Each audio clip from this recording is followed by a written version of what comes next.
Boa noite, gente. Eu sou a Juliana, eu sou a responsável técnica aqui do laboratório do CEI Biogás e vou conversar um pouquinho com vocês sobre biodigestão e alguns processos, alguns ensaios laboratoriais relacionados à biodigestão anaeróbia. Boa noite, pessoal. Meu nome é Dayana. Eu faço parte da equipe de tecnologia e inovação aqui do CEI Biogás e vou falar um pouquinho sobre... Deixa eu passar aqui para mostrar para vocês. Então, nós vamos falar um pouquinho sobre o que é digestão anaeróbia, os estágios de decomposição, alguns fatores que influenciam e limitam até mesmo o processo de biodigestão, algumas características dos substratos e influências dessas características no processo de biodigestão em função do modelo do biodigestor, e também vamos falar um pouco sobre pré-tratamento, a importância de se ter um pré-tratamento na planta de biogás e alguns processos de pré-tratamento existentes. Bom, então, o que é digestão anaeróbia? A digestão anaeróbia, ela acontece por meio de micro-organismos que não demandam oxigênio e utilizam a matéria orgânica como fonte de energia. Um exemplo que a gente pode utilizar é o biodigestor. O biodigestor, internamente, então, o espaço é anaeróbio, porque ele está livre de oxigênio, e o substrato ali disposto possui matéria orgânica. E os micro-organismos irão degradar essa matéria orgânica, formando, então, o biogás e o digestato. Essas reações bioquímicas que acontecem dentro do biodigestor possuem 4 etapas principais, que são a hidrólise, a acidogênese, a acetogênese e a metanogênese. Vou falar um pouquinho de cada uma delas agora. Bom, a primeira etapa, então, é a etapa de hidrólise. Nessa etapa, as bactérias hidrolíticas, por meio de reações bioquímicas, decompõem os compostos orgânicos complexos para compostos orgânicos mais simples. Então, nós vamos ter as proteínas, os carboidratos e os lipídios, e eles serão convertidos e será formado, então, os aminoácidos, os ácidos graxos e os açúcares. Na segunda etapa, é a acidogênese. Essa etapa ela é conhecida como uma etapa das bactérias fermentativas. Então, essas bactérias elas vão utilizar esses compostos intermediários, que são os compostos orgânicos simples, e vão estar formando ácidos graxos de cadeia curta. Nessa etapa, nós teremos também hidrogênio e dióxido de carbono, e, numa menor quantidade, outros compostos. Aqui nessa etapa, e também em todas as outras etapas, a concentração de hidrogênio ela é determinante. Aqui, se a concentração de hidrogênio estiver muito alta, nós teremos a formação de outros compostos e também a formação de um volume maior de ácidos graxos, de compostos orgânicos. A terceira etapa é a acetogênese. Essa etapa é conhecida como a etapa precursora do metano, né? Então, nessa etapa, a acetogênese, será formado, então, o ácido acético. Aqui nós teremos o ácido acético, o hidrogênio e o CO2. Esses compostos, eles serão, então, convertidos pelas árqueas, chega aqui na última etapa da metanogênese. As árqueas metanogênicas vão converter esses compostos em metano. Nós temos 2 grupos de árqueas, os metanógenos e hidrogenotróficos, que eles utilizam o hidrogênio e o CO2 para produzir metano, e os metanógenos acetoclásticos, que utilizam o ácido acético para produzir o metano. Olhando assim esses blocos, é bem fácil de entender, termina uma fase, começa outra fase, mas dentro do biodigestor, todas essas fases acontecem paralelamente. E cada uma das bactérias, é importante destacar que cada uma das bactérias de cada uma dessas etapas possui o seu habitat ideal. Por exemplo, as bactérias hidrolíticas, quando a gente fala de habitat ideal, nós estamos falando de pH e temperatura, o que é o ideal para cada uma dessas bactérias. As bactérias hidrolíticas trabalham, a sua faixa ótima de trabalho é com pH de 5,5 a 6,5. Já as árqueas metanogênicas, elas trabalham com um pH de 6,5 a 8. E o que acontece? A gente precisa estabelecer um ambiente propício para que todas as bactérias desempenhem a sua função dentro do biodigestor. E considerando isso, então a gente olha para o elo mais fraco, né, de toda essa cadeia. E o elo mais fraco são as arqueas metanogênicas. Por quê? Elas têm uma baixa taxa de crescimento e elas não conseguem trabalhar em uma outra faixa de pH, senão essa faixa de 6,5 a 8, desculpa. Já as bactérias hidrolíticas, elas conseguem trabalhar com um pH um pouquinho superior. Claro que a sua taxa de crescimento ela diminui, mas ela ainda assim consegue trabalhar. Isso falando de um biodigestor onde todas essas etapas acontecem, né? Existem biodigestores, como o biodigestor de duplo estágio, que a ideia é se isolar essas 3 primeiras etapas. Então, aqui nós teríamos um reator onde acontece a etapa de hidrólise. Esse reator normalmente é um pouquinho menor, esse processo é mais rápido. E o segundo reator acontece a metanogênese. Nós, CI Biogás, ainda não temos nenhuma planta com esse sistema de biodigestão de duplo estágio, mas é uma tecnologia que vem sendo muito estudada. Alguns pesquisadores defendem que a produção de biogás é potencializada. Eu acredito que é uma tecnologia bastante bacana e que merece destaque. Eu vou falar com vocês agora sobre alguns fatores que influenciam na biodigestão anaeróbia. E assim como a Dayana já comentou, o pH é um deles. O pH é um ensaio bastante simples de ser feito, né, em bancada ou mesmo no campo. E o pH ótimo para que os micro-organismos consigam se desenvolver e trabalhar adequadamente entre 6,6 e 7,4, mas o aceitável de 6,5 até 8. Mas o que é importante nós deixarmos claro para vocês também é que isso não é uma regra, que não é um sistema completamente engessado. E nós temos um exemplo que nós monitoramos, biodigestores que monitoramos de agroindústria, que produz amido de mandioca, por exemplo, eles beneficiam mandioca. E o pH de entrada, ele é bem baixo, ele é por volta de 4.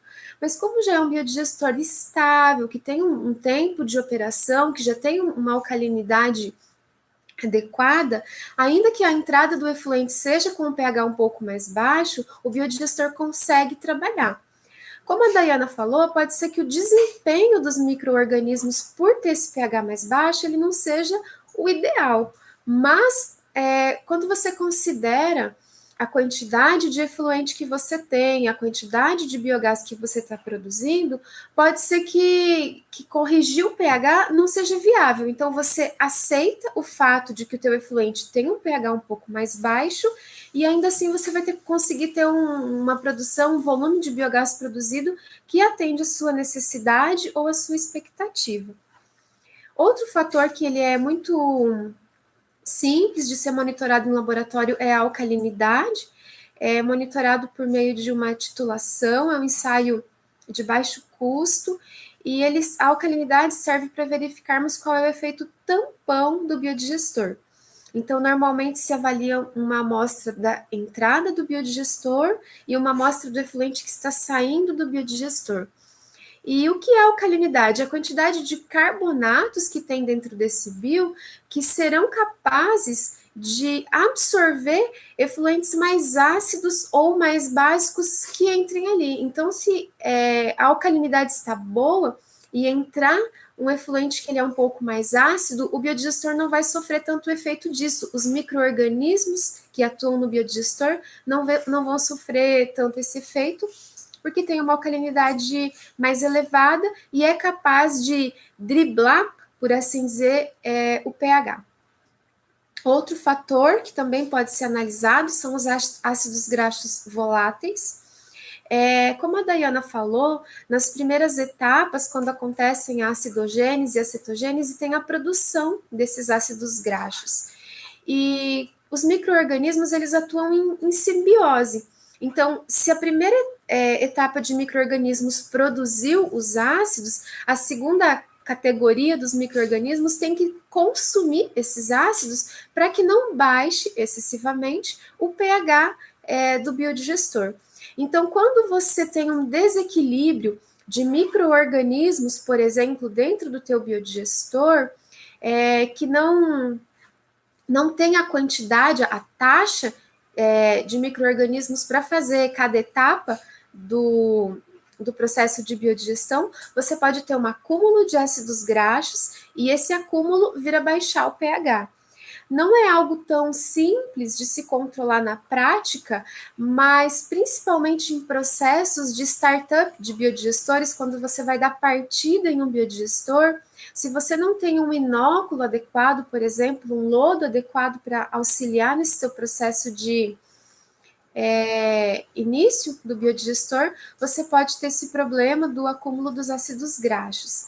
E se, porventura, acontece de você observar a formação desses ácidos graxos voláteis de modo excessivo, uma das saídas é baixar um pouquinho a carga orgânica que você está adicionando ao teu biodigestor. Outro fator é uma relação, na verdade, que existe entre a carga orgânica volumétrica, que na literatura a gente encontra bastante como COV, e o tempo de retenção hidráulica do biodigestor. Então, se o objetivo que você tem ao utilizar o biodigestor é tratar um efluente, você deve fazer a combinação adequada desses dois fatores. Nós vamos ver depois uma imagem um gráfico que vai ajudar a exemplificar a cinética de produção de biogás, e a maior parte dos efluentes, ou grande parte dos efluentes que aqui no CEI Biogás nós já pesquisamos, já estudamos, eles têm o pico de degradação no máximo por volta de 10 ou 15 dias. Mas como o nosso objetivo, na maior parte dos casos, quando utilizamos biodigestores, é também tratar o efluente, esse tempo de retenção hidráulico deve ser considerado a ponto de que o efluente que sai do biodigestor ele esteja com condições ambientalmente, vamos dizer assim, adequados, que tenha de fato baixado bastante a carga orgânica desse material. E normalmente são esses dois fatores que são bastante utilizados na hora de se dimensionar um biodigestor. Eles são diretamente ligados e você precisa obrigatoriamente considerá-los na hora de dimensionar o seu bio. E também na hora de decidir se você vai aumentar a quantidade de efluente que você está colocando no seu bio ou, porventura, mudar o tipo de resíduo que você está alimentando no seu biodigestor. Então, nós podemos citar um exemplo que temos aqui numa planta que operamos. Nós trabalhamos com resíduo orgânico, a Dayana depois vai falar mais detalhes sobre essa planta. Mas nós trabalhamos com resíduos de restaurantes, de dentro aqui do Parque Tecnológico de Itaipu, e com podas de grama, por exemplo. Então, se porventura nós calculamos um determinado COV, mas algum dia tem uma quantidade muito grande, muito maior do que nós havíamos calculado de adição de resíduo do restaurante. A gente tem que balancear, não pode simplesmente, vou começar a colocar no meu biodigestor, ou aumentar muito essa carga orgânica, porque você vai influenciar no teu tempo de retenção hidráulica, e dependendo de a que ponto você chegar em relação a isso, você pode fazer com que o teu biodigestor ele produza biogás, mas que ele deixe de ter essa função de tratar efluente, quando a carga que você adiciona nele é muito grande, muito maior do que a capacidade que ele tem. Assim como a Dayana comentou, outro fator que influencia bastante na biodigestão anaeróbia são as mudanças de temperatura. E isso aqui é algo que às vezes é tratado como um mito, e o que eu quero trazer para vocês aqui é assim, em temperaturas mais baixas, sim, nós temos produção de biogás, até temperaturas entre 0 e 20 graus, em temperaturas de 20 a 40 graus, que é a etapa dos micro-organismos mesofílicos, nós também temos a produção de biogás, e inclusive para temperaturas mais altas, que vão entre os 40 e 70 graus Celsius também.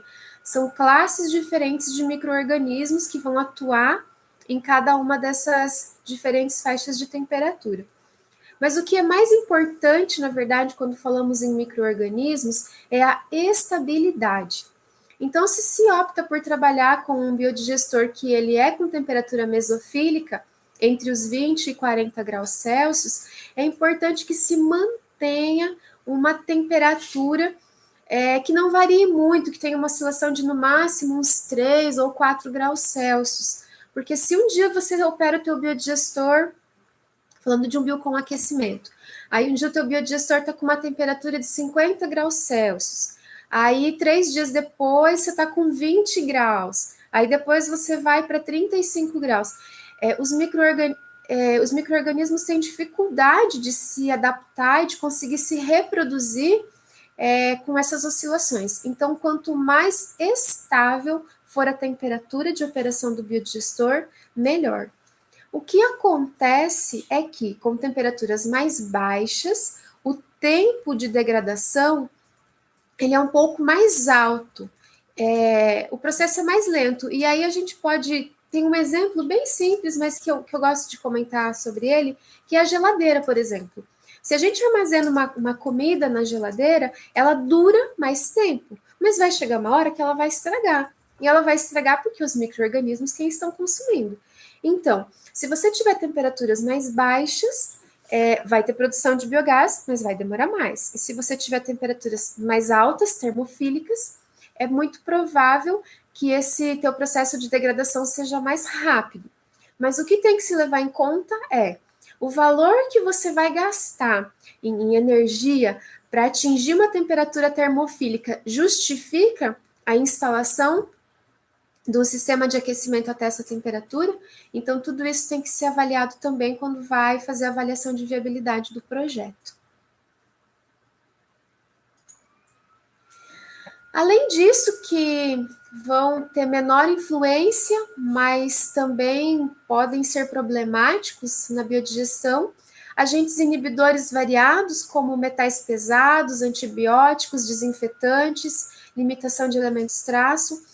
E isso acontece porque, em geral, nós trabalhamos com resíduos animais, né, bastante influente de suinocultura, de bovinocultura, e às vezes o que contém na alimentação desses animais, ou até o que é utilizado para limpar a baia desses animais, se não for adequadamente tratado, isso tudo for parar no biodigestor, pode ser um problema sim, a depender da concentração que isso é adicionado. E com relação à limitação de elementos traços, é porque alguns micro-organismos específicos, eles precisam de elementos específicos para se reproduzir. Alguns micro-organismos precisam, por exemplo, de determinadas taxas de cobalto ou de zinco para que eles tenham uma reprodução adequada. E se houver a limitação ou, inclusive, a ausência desses elementos, você pode vir a ter problemas no processo de reprodução dos micro-organismos. Outra limitação é a inibição por amônia. É muito comum isso acontecer em resíduos muito ricos em nitrogênio, né? Então, um exemplo clássico do setor agropecuário são efluentes de fonte de galinhas, de aves, né? Tem muito nitrogênio. Inibição por sulfeto de hidrogênio, que também pode ser tóxico aos micro-organismos se tiver em grande quantidade. E o inóculo para a partida do reator, que eu comentei lá um pouquinho antes com vocês, é sempre importante ter um inóculo quando vai dar partida para o reator. Normalmente esse inóculo é obtido de uma outra planta que já opera, que já tem um sistema de biodigestão instalado. Ou, se não houver essa possibilidade, que pelo menos se utilize uma quantidade de um efluente já estabilizado para fazer essa partida do reator. Isso vai acelerar bastante o teu processo de início de produção de biogás e metano, propriamente ditos, além de evitar que você tenha problemas como uma formação muito elevada dos ácidos graxos que comentamos antes.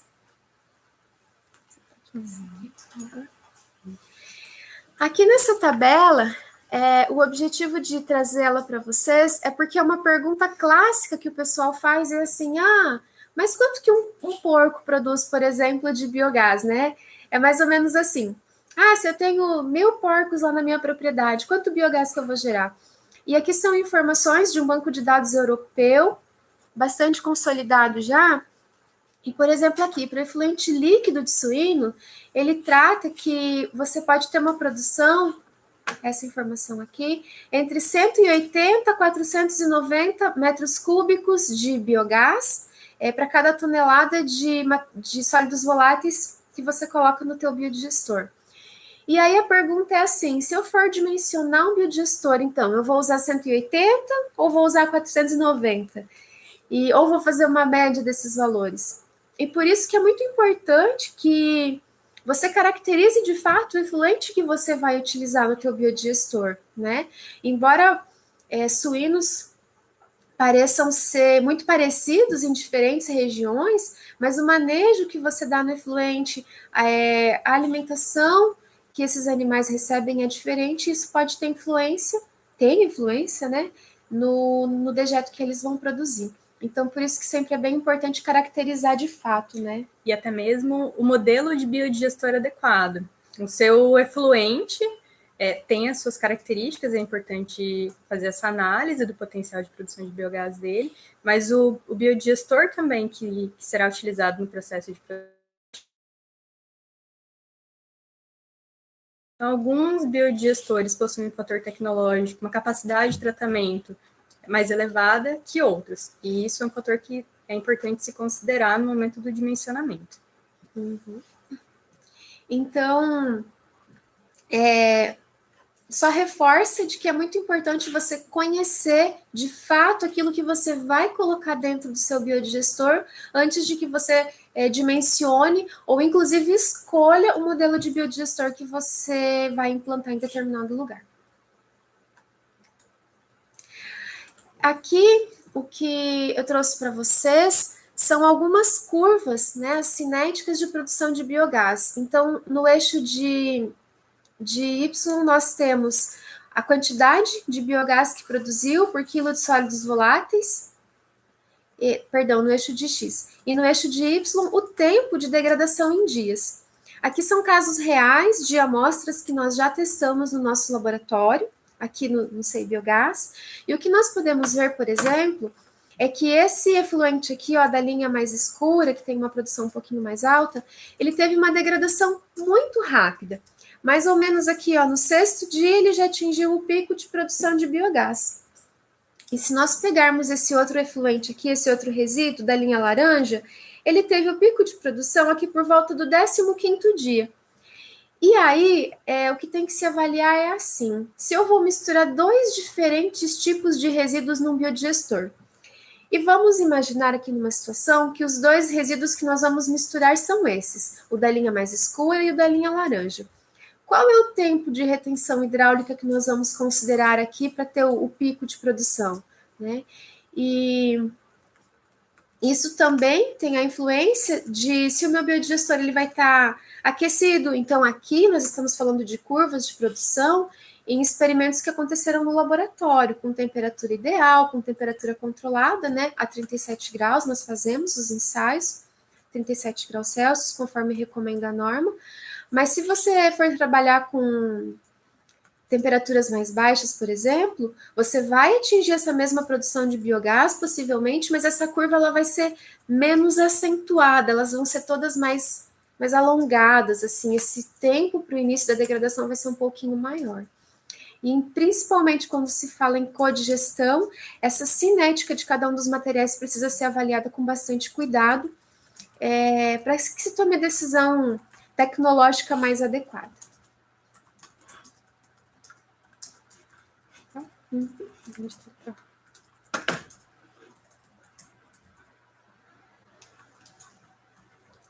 Bom, então vamos falar agora um pouquinho do pré-tratamento. O pré-tratamento ele está no bloco inicial dentro da planta de biogás. Então a gente recebe o material na planta, armazena em alguns casos, daí direciona para um pré-tratamento. E posteriormente, então, alimenta esse substrato no biodigestor. Existem várias formas de pré-tratamento, existem pré-tratamentos físicos, químicos e biológicos. A eficiência de cada método de pré-tratamento varia de acordo com o substrato, as características do substrato e a composição de cada substrato. Pode ser que vocês já tenham lido ou ouvido falar que o pré-tratamento aumenta o rendimento da produção de biogás. Será que isso é verdade? Né? Então, o pré-tratamento, ele é muito positivo para os micro-organismos, porque uma vez que ocorre a desintegração do substrato, aumenta a solubilidade, consequentemente a matéria orgânica ela está disposta, ela fica mais acessível para os micro-organismos. Então, quanto menor a partícula, mais acessível estará o substrato para que os micro-organismos realizem o processo de biodigestão. Aqui eu trouxe um exemplo, falar sobre a trituração. Quando a gente tritura um material, a gente consegue aumentar a área superficial. Então, triturar pode aumentar a taxa de degradação e proporcionar um maior rendimento na produção de biogás. Nós podemos fazer aqui uma analogia. Não sei se todos já consultaram o gastro. Quando nós vamos no gastro, o médico normalmente pede para que a gente mastigue bem os alimentos. Se você mastigar muito bem a comida que você ingere, provavelmente você não vai ter um problema no seu sistema digestivo. O biodigestor é a mesma coisa. Quanto mais triturado estiver o material, menor a partícula, mais acessível a matéria orgânica, mais acessível aquele material estará para os micro-organismos terem todo aquele processo de decomposição que nós falamos no início. Certo? Como eu falei, existem várias formas de pré-tratamento. Os físicos, os químicos, os biológicos.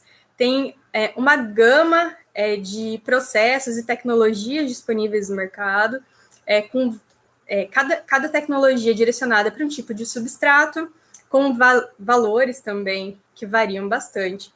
Aqui eu trouxe um pouquinho sobre os pré-tratamentos físicos, tá? Nós vamos passar um pouquinho do que a gente tem, que a gente usa bastante aqui no Brasil.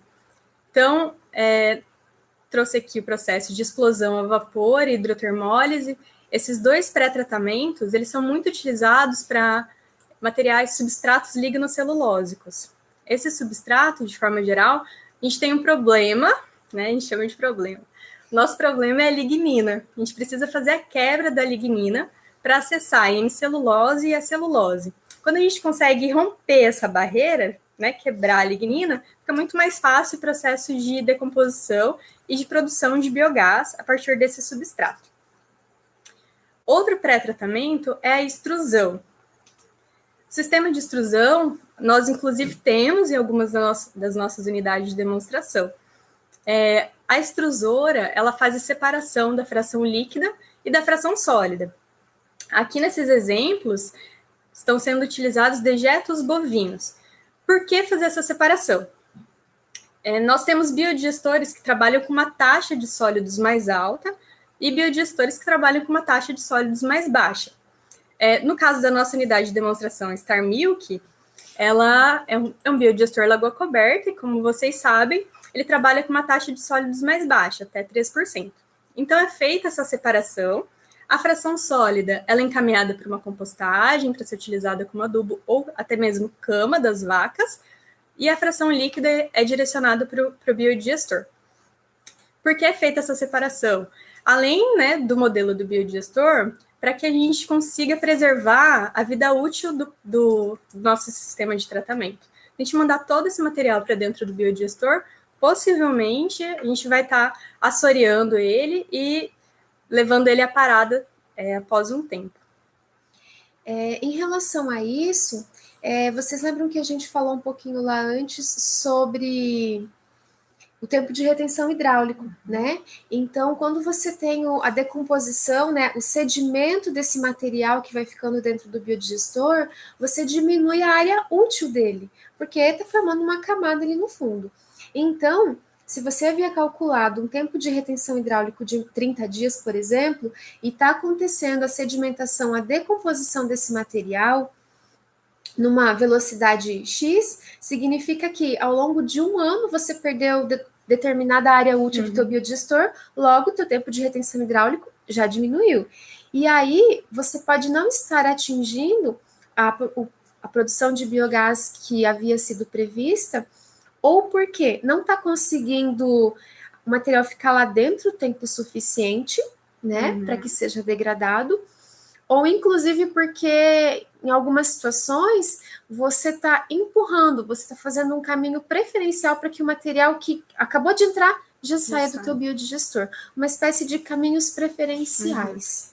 Esses caminhos preferenciais, eles são formados realmente quando tem a deposição muito alta, né, desses materiais no fundo, eles vão subindo e vão formando caminhos preferenciais. Biodigestores que não têm sistema de agitação, é muito comum se acontecer isso, né?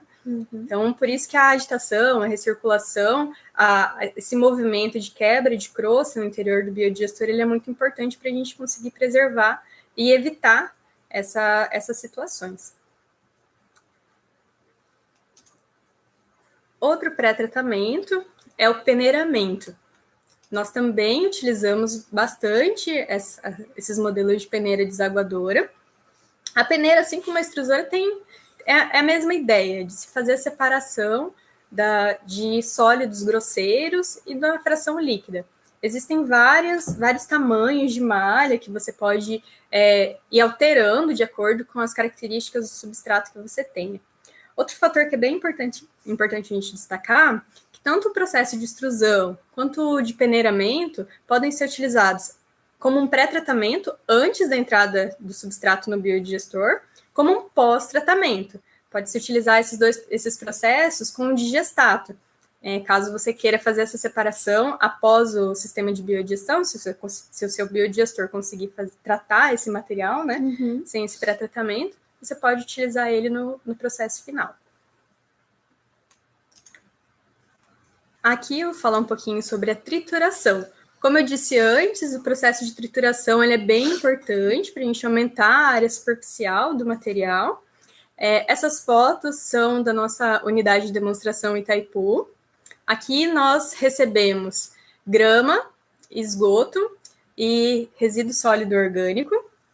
Nessa foto, o resíduo sólido orgânico que vem dos restaurantes aqui de Itaipu, eles são submetidos por uma segregação manual, então é feita a separação para que sejam retirados materiais que não são interessantes para o processo de biodigestão, como garfos, facas, plásticos, ossos. Esses materiais eles são retirados ali manualmente. Esse processo de segregação, aqui é uma planta em escala pequena, né? Por isso que nós temos operadores que fazem isso, mas em grande escala existem peneiras, esteiras, que removem esses materiais inertes por granulometria, tem ímãs também para retirar algum material indesejado.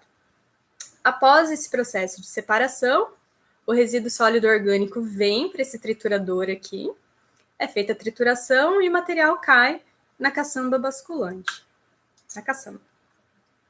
Então, aqui ele já está sendo inserido na nossa caixa de entrada. Essa é uma caixa de entrada, aqui o material homogeneizado, para posterior alimentação no biodigestor.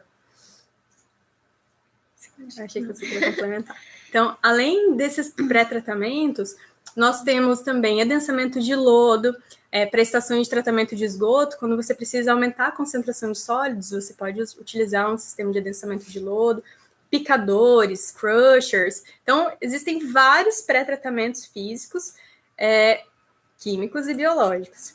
O que é importante a gente frisar aqui para vocês. Não existe o melhor pré-tratamento, não existe o pré-tratamento ideal. É importante você conhecer as características do seu substrato, o modelo de biodigestor que, né, vocês irão trabalhar na planta e o volume de substrato. O que acontece? Algumas tecnologias possuem um consumo energético muito alto e até mesmo o custo de aquisição dessas tecnologias são altos. Então, o volume pequeno acaba inviabilizando economicamente o projeto. E é importante, né, Dayana, que se avalie que você pode ter uma produção de biogás satisfatória, um tratamento do teu efluente satisfatório, sem necessariamente ter um gasto na instalação do seu biodigestor muito grande. Por exemplo, eu tenho apenas efluente de suinocultura, e o meu objetivo é basicamente tratar o efluente, já que eu vou tratar por meio de biodigestão, aproveitar o biogás. Então, será que tem necessidade de eu instalar um modelo de biodigestor de mistura completa para trabalhar apenas com efluente de suinocultura? Então, assim, o biodigestor de mistura completa é o que tem de melhor, talvez com bastante tecnologia, já bastante consolidado, mas se eu instalar uma lagoa coberta que custa por vezes 1/10 do valor, ou quem sabe até menos, do que um biodigestor de mistura completa, eu vou ter a mesma eficiência, ou uma eficiência muito parecida? Então, tudo isso tem que ser levado em conta também, Sim, né? com certeza. E até mesmo a adoção de sistema de pré-tratamento. Eu posso optar em não ter nenhum sistema de pré-tratamento? Pode, com certeza. O que acontece? Como a Juliana falou, os micro-organismos levam um tempo para degradar o material no interior do biodigestor. Se você não tiver um pré-tratamento, e se as características do seu material, por exemplo, for um material lignocelulósico, as bactérias vai se demandar um tempo muito maior para degradar aquele material do que se levaria tendo um pré-tratamento, né, para deixar esse material mais acessível. Então, a planta de biogás, ela não é engessada. Então, são componentes que você pode incluir, modificar, adequar de acordo com as necessidades, né, com o objetivo que se espera. E é muito importante a gente falar, então, que nem todos esses métodos, eles têm um efeito positivo em todos os fatores. Muitas vezes, a sua planta fica num formato que é viável tecnicamente, mas economicamente algumas coisas acabam não apresentando viabilidade. Então, é possível, sim, rever esses conceitos e estar fazendo essas alterações, esses ajustes. Então, o desafio aqui é sempre alcançar um alto rendimento de biogás com custos mais baixos, o suficiente para ser considerado atraente. A ideia, então, é utilizar o seu substrato, aproveitar o máximo do seu substrato, fazer uso de tecnologias para isso, né? Então, ter um alto rendimento de biogás e conseguir atingir o objetivo esperado, seja para a produção de energia elétrica, para a produção de energia térmica ou veicular. Certo? Pessoal, era isso que nós tínhamos para passar para vocês. Nós agradecemos mais uma vez por estarem aqui nos assistindo. Abrimos agora para os questionamentos. Isso. Nós vamos ler aqui, então. A Nathalie perguntou: como está sendo estabilizada a temperatura do biodigestor da UDCI Biogás? Existe um sistema de controle de temperatura nessa unidade? Existe, é um sistema de aquecimento nessa unidade, como nós comentamos com vocês, é um biodigestor que ele é alimentado também com grama. A grama é um desses elementos lignocelulósicos dos quais a Dayana comentou. Então, para que não se tenha um tempo de retenção hidráulico excessivamente elevado, nesse caso se optou também por utilizar um biodigestor que opere numa temperatura de mais ou menos uns 35 graus Celsius, por conta de adaptações técnicas que nós precisamos em função do volume do biodigestor e da quantidade de resíduo que é produzido aqui. Então, sim, tem um sistema de aquecimento. O biodigestor aqui da UD Itaipu é um modelo CSTR. Nós temos sistema de aquecimento, né? De mistura completa, tem sistema de aquecimento, sistema de agitação. A gente consegue monitorar esses parâmetros, a gente monitora o pH, o laboratório faz todo um acompanhamento das características físico-químicas do material, então é feito todo um acompanhamento nessa planta. A Jéssica perguntou o que é necessário realizar quando a quantidade de nitrogênio e da amônia estiverem elevados.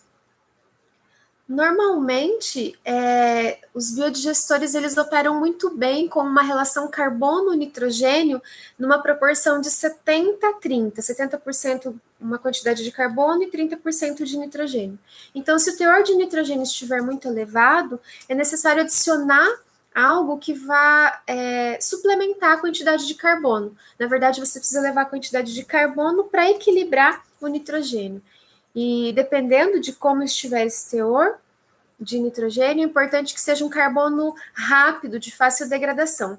Um exemplo que é bastante utilizado é resíduo da indústria de produção de biodiesel, que é usar glicerol, que é um material de rápida de carbono muito acessível, né? Bastante rico em carbono. E dependendo de como for a situação, ele vai ajudar mais rapidamente a resolver.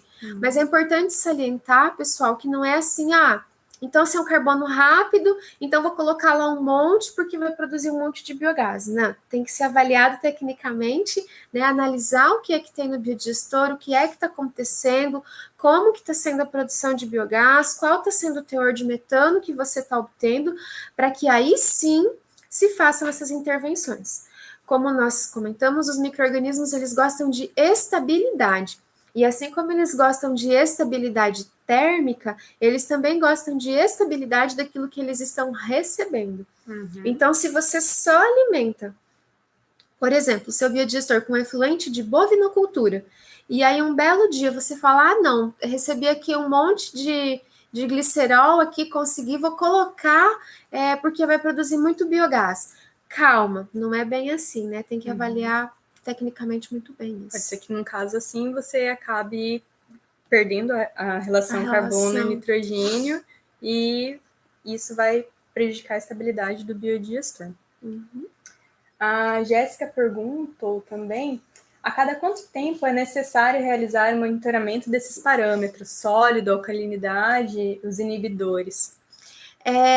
Isso depende da estabilidade do seu biodigestor. Então, biodigestores que estão em processo de início, né, quando você está dando a partida no seu biodigestor, é importante monitorar esses fatores semanalmente ou até quinzenalmente.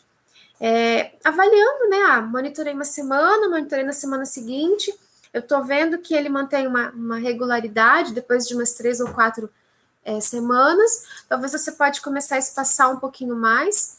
E quando o biodigestor já estiver bem estável e a tua alimentação do biodigestor também for estável, né? Isso é bem importante frisarmos.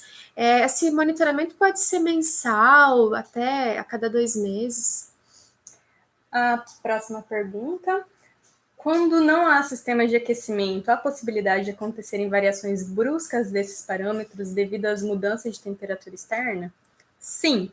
Então, isso acontece bastante, principalmente aqui nos estados do sul do Brasil, a incidência disso acontecer é muito alta. Os biodigestores que não possuem sistema de aquecimento, eles têm uma ligeira queda da produção de biogás no período de inverno, por exemplo. Então, a temperatura do biodigestor cai, então diminui um pouquinho a produção de biogás. E isso está diretamente relacionado com aquilo que a Juliana falou.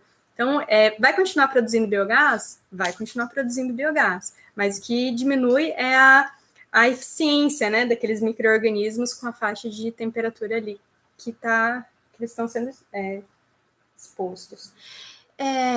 Complementando isso, também a parte lá que a Dayana havia falado sobre o pré-tratamento, o que a gente tem que entender, principalmente no Brasil, é que hoje o biogás é produzido como um meio de tratar efluente, né?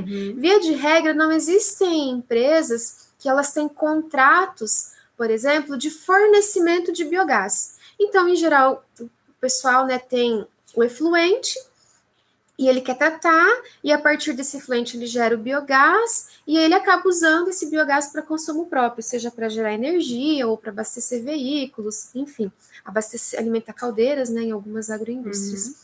Mas na Europa, por exemplo, existem algumas usinas de produção de biogás. E aí essas usinas de produção de biogás, elas comercializam, então elas têm um contrato, elas são obrigadas a injetar na rede de gás natural, por exemplo, determinada quantidade de biogás, ou na verdade determinada quantidade de biometano já, né, do biogás purificado. E se elas não cumprem com esse contrato, as multas que elas têm que pagar são muito elevadas. Então, é mais comum que elas utilizem, por exemplo, de sistemas de aquecimento muito eficientes no biodigestor, porque elas não se podem permitir ter uma produção mais baixa de biogás, porque elas precisam cumprir com o contrato, né? E da mesma forma o pré-tratamento, se elas não utilizarem o pré-tratamento, em alguns casos, elas não vão conseguir atingir essa quantidade de biogás que elas se propuseram a entregar para quem contratou elas, né? Quando é o caso de você tratar um efluente puramente ou basicamente porque você tem o efluente e você precisa tratar. No caso do inverno, que dura 2 ou 3 meses, você ter uma ligeira queda nesse volume de biogás acaba não sendo tão prejudicial, né? Sim. É algo facilmente administrável em propriedades rurais. Uhum. E a última pergunta: para os substratos de origem lignocelulósica, existe algum tipo de pré-tratamento, além do apresentado na UD? Sim, existem várias formas de pré-tratamento, principalmente os químicos e os biológicos. É possível se ter processo de ensilagem, utilização de fungos, né? As enzimas, ter um processo de hidrólise enzimático, até mesmo um processo de hidrólise ácida, a irradiação, né? Por ultrassom, então é muito utilizado também as micro-ondas. Eu acho que é isso, pessoal. É isso, pessoal. Espero que tenhamos conseguido contribuir um pouco, né, para o conhecimento de vocês. E estejam à vontade para enviar as dúvidas para o pessoal, para os tutores que trabalham conosco aqui no SEI Biogás também. Então, se talvez algo que tenhamos dito aqui não ficou muito claro, ou tenha ficado alguma outra dúvida que nós não abordamos, estejam à vontade para enviar essas dúvidas, que dentro do possível nós iremos respondê-los, tá? Obrigada pela oportunidade. Obrigada, pessoal. Boa noite.